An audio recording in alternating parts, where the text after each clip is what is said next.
Once upon a time there lived a farmer in a village beside a forest. He had a big garden that had an old apple tree and other plants, trees and beautiful flowers. When the farmer was a little boy, he spent much of his time playing with the apple tree.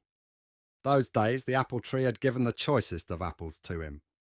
However, as time passed, the apple tree became old and stopped bearing fruits. Now that the farmer was not getting any apples from the tree, he decided that the tree was useless. Therefore, he decided to cut the tree and use its wood to make some new furniture. He felt that since the tree was old and huge, he did not have to cure it, and it would make great furniture. He forgot that as a boy, he had spent his entire childhood climbing the tree and eating its apples. Now the apple tree was home to several little animals in the neighborhood. This included squirrels, sparrows, and a huge variety of birds and insects. When the farmer took his axe and began chopping the tree, all the little animals came rushing down. They all began to plead with the farmer.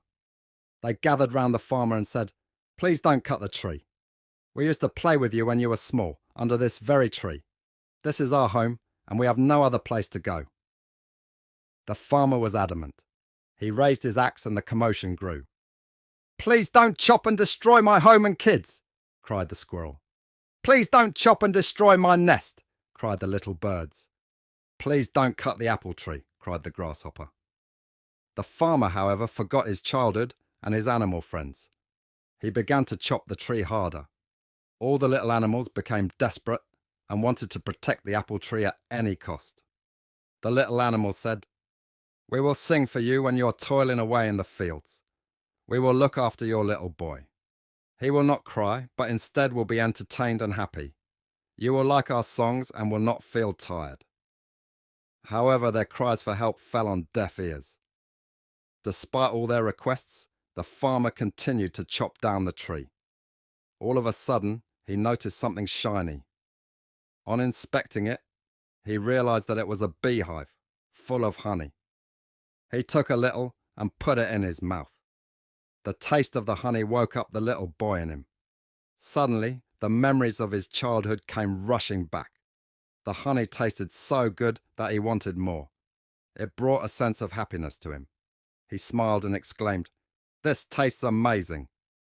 Realizing the change in the farmer's attitude, the little animals spoke in unison. The bee said, "I will always provide you with sweet honey." The squirrel said, "I will share any amount of nuts that you want." The birds cried, "We will sing as many songs as you want." Finally, the farmer realized his folly and put down his axe. He understood that the tree was home to many lovely animals that provided him with so many things.